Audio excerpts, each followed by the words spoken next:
जय श्री राम। महाराज सुग्रीव, मैं आपको और आपके साथी वानरों को हार्दिक बधाई देता हूं कि इतने विशाल सेतु को इतने कम समय में बनाकर अपनी कीर्ति का, अपने साहस का ऐसा उदाहरण संसार को दिया है जो आने वाली पीढ़ियों के लिए नमनीय होगा। इसका श्रेय आप सबको है। फिर भी नल और नील के शिल्प कौशल की जितनी भी प्रशंसा की जाए वो कम है। हे महावीरों, ये 400 कोस की दूरी अब केवल 4 कोस की रह गई है। सागर पे बना ये सेतु आप सबका आह्वान कर रहा है कि आओ इस सेतु को पार करके आगे बढ़ो और अधर्म, अनीति, अनाचार का विनाश कर दो। हे महावीरों, हर हर महादेव का नारा लगाते हुए इस सेतु को पार करो। प्रभु, इस सेतु पर पहला पग आपका ही पड़ेगा।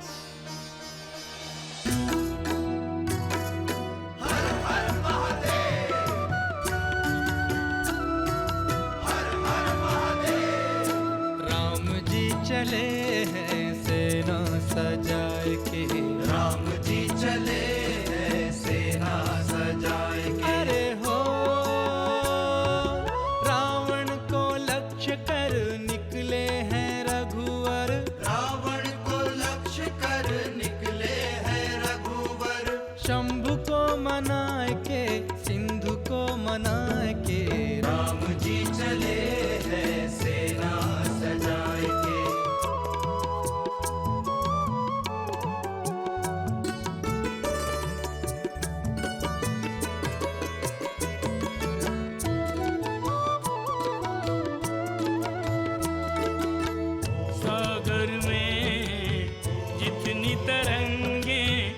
उससे अधिक वीरों में उमंगे,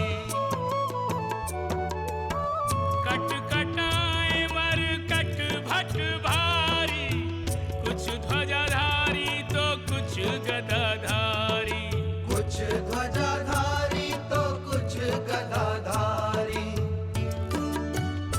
अरे हो जामवंत अंगद सुग्रीव नल नील, जामवंत अंगद सुग्रीव नल नील संग ले चले विभीषण को राजा बनाए के। राम जी चले हैं सेना सजाए के, राम जी चले हैं सेना सजाए के। विष्णु चक्रधारी दशावतारी, विष्णु चक्रधारी दशावतारी। पृथ्वी के कष्ट हरे पृथ्वी पे आए के, राम जी चले हैं सेना सजाए के। हर हर महादेव, हर हर महादेव, हर हर महादेव।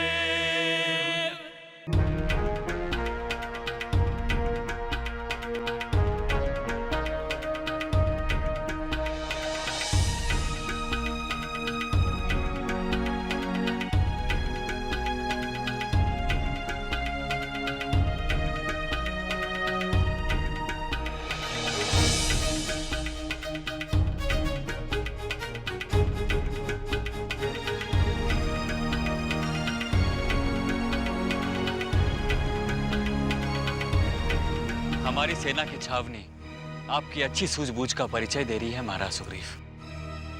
मैं बहुत प्रसन्न हूं। हमारी सेना को अलग अलग शिविर में रखने का विचार महाराज विभीषण का है रघुनंदन। इनकी दूरदर्शिता मैं समझता हूं हमारे बहुत काम आएगी।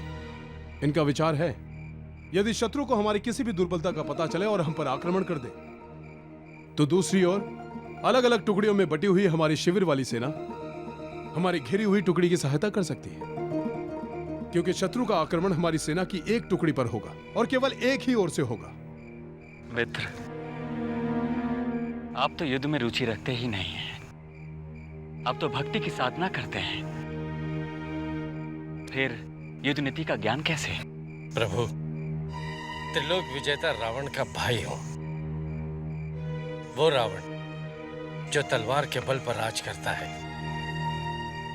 रणनीति का कुछ ज्ञान तो आ ही जाएगा।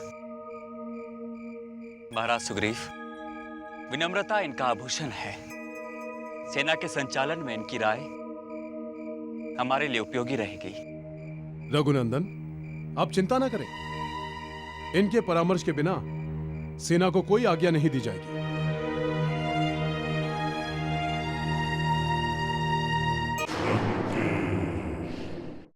क्या राम अपनी वानर सेना के साथ समुद्र पार करके लंका आ पहुंचा? जी महाराज। ये कैसे संभव है? ये कैसे संभव है? आज तक ऐसा नहीं हुआ। आज तक समुद्र को कोई नहीं बांध सका। फिर वो तुच्छ राम और उसके ये बानर। ओहो!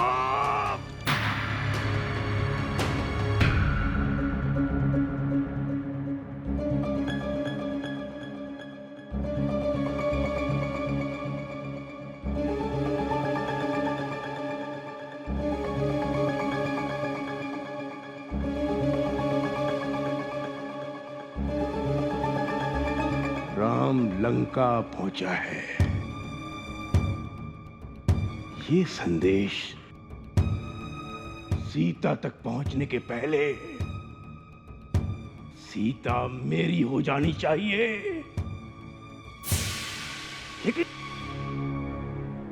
लेकिन कैसे? कैसे लंकेश? कैसे मेरी होगी सीता? कैसे?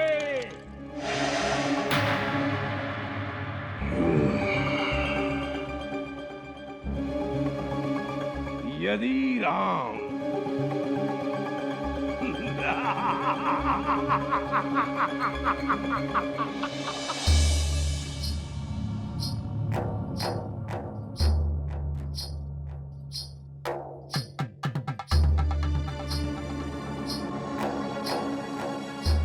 सुंदरी, समाज का, धर्म का, नीति का भय प्रतिदिन तुम्हें मुंह चिढ़ाता रहता था, किंतु मेरे मन में विश्वास था और इसीलिए मैं समाज, धर्म, नीति का भय भूलकर इस आस में बैठा रहा कि एक दिन अपनी आकांक्षाओं के गले में जयमाला पहनाऊंगा। और आज मेरी वो आस पूरी हो गई सुंदरी। तुम हर बंधन से मुक्त हो गई। तुम्हें मुक्ति मिल गई सुंदरी, तुम्हें मुक्ति मिल गई। अर्थात क्या मैं जा सकती हूँ? अवश्य, यही तो मैं कहने आया हूं। अब ये वस्त्र त्याग दो, ये अशोक वाटिका छोड़कर मेरे साथ चलो, वहां जहां कि तुम योग्य हो। अर्थात? तुम क्या चाहती थी? राम आए, लंका और लंकापति का विनाश करे और तुम्हें अपने साथ लेकर चला जाए, यही ना? तो सुंदरी, तैयार हो जाओ चलने के लिए, क्योंकि विनाश हो चुका है। क्यों? मेरी बात पर विश्वास नहीं हो रहा? त्रिजटा,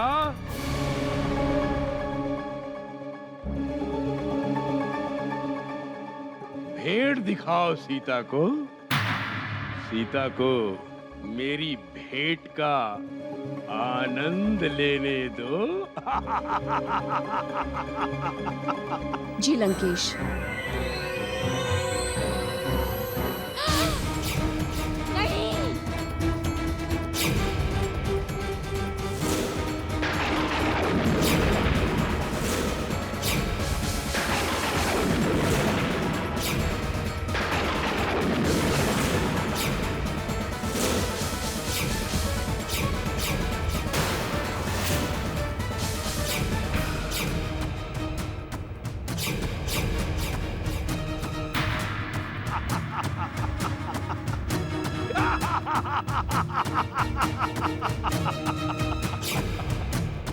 ये क्या हुआ राघव?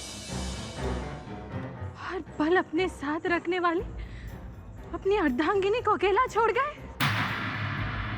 वनवास आते हुए आपने मेरा साथ नहीं छोड़ा। परलोक जाते समय मुझे अपने साथ क्यों नहीं लेके गए? क्यों नहीं लेके गए? मैं आपके बिना जीवित नहीं रह पाऊंगी। मैं आपके बिना जीवित नहीं रह पाऊंगी।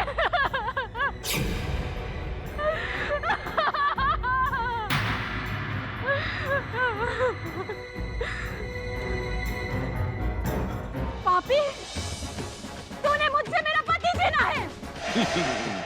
मैं तुझे शाप देती हूँ। इसका दंड तुझे अवश्य मिलेगा, अवश्य मिलेगा। ये समय शाप का नहीं है सुंदरी। राम जब तक जीवित था तुम्हारा हठ समझ में आता था, किंतु अब तुम्हारे पति के साथ साथ तुम्हारा पतिव्रत भी तुम्हारा साथ छोड़ गया। अब हमारे बीच कोई बाधा नहीं।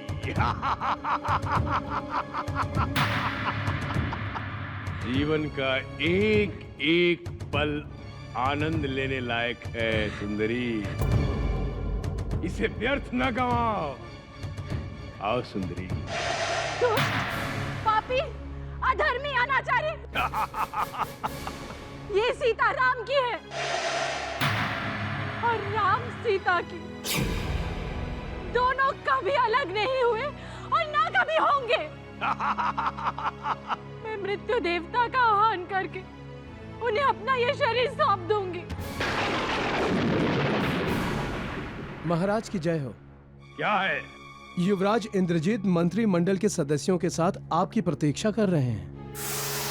उन्होंने कहा है कि विषय अति गंभीर है, अतः आप शीघ्र आने की कृपा करें।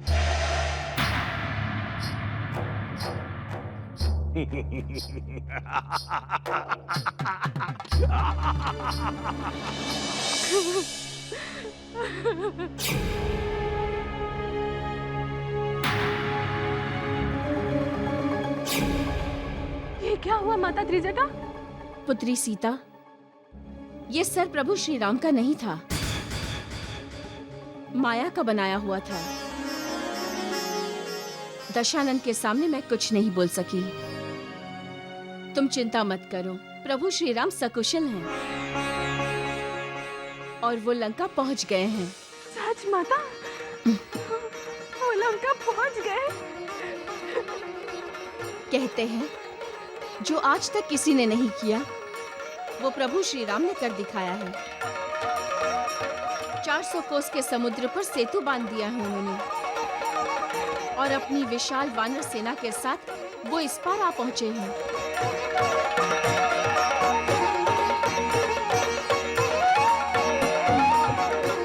मेरा नमस्कार स्वीकार कीजिए।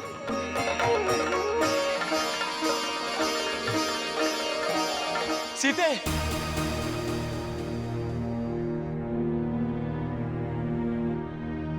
मुझे ऐसा लगा जैसे तुम इस धरती पे हो और मुझे छू रही हो। कहीं ये धरती तुम्हारा संदेश तो नहीं दे रही मुझे? हे धरती माँ, मेरा भी संदेश सीता को दे देना कि वो अपने राम पर विश्वास रखे, कभी साहस ना छोड़े।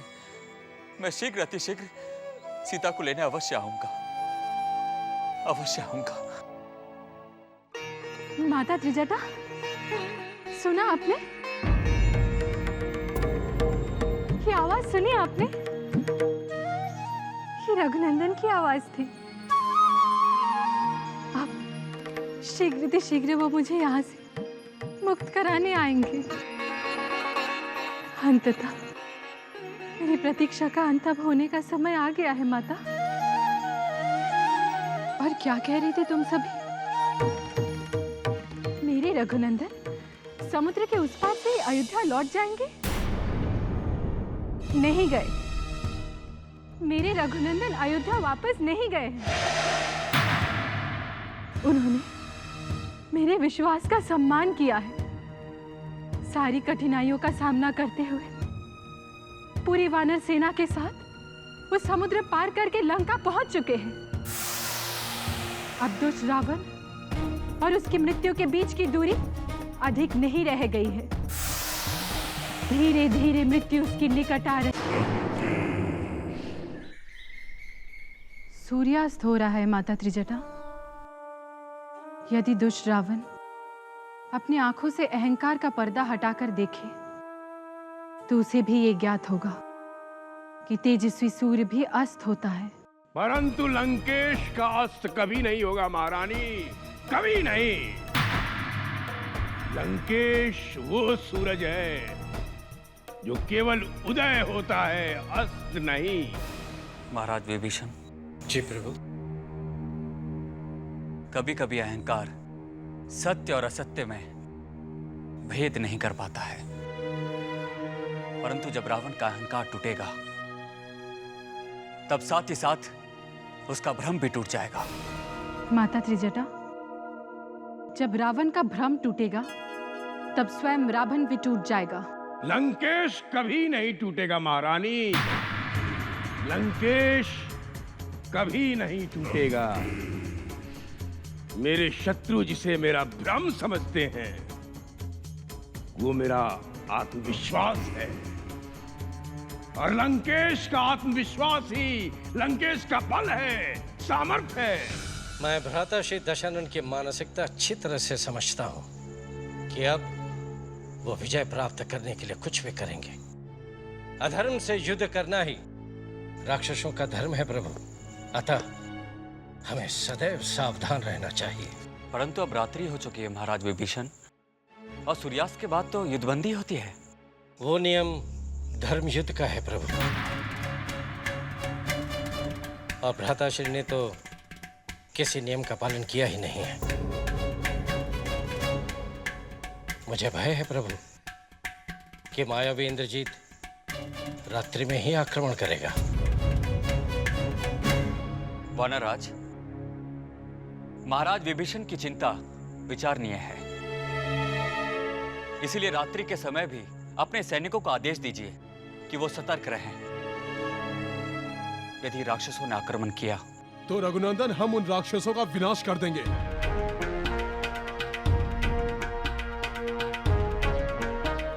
महाराज विभीषण, मैं इसी समय सुजेल पर्वत से लंका और अपने शिविरों का निरीक्षण करना चाहता हूं। तो चलिए प्रभु।